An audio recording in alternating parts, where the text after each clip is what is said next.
చూసినట్లు జీవమగల మా తండ్రి, మీ తట్టు మా చేతులు చాపుతున్నామయ్యా.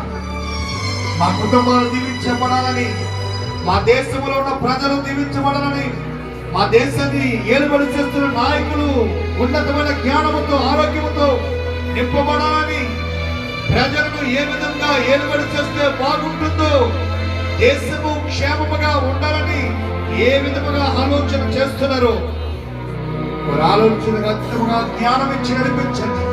ప్రజల క్షేమాన్ని కోరుకునే దైవజనుడుగా నీ పాదాల దగ్గర విజ్ఞాపన చేస్తున్నాడు.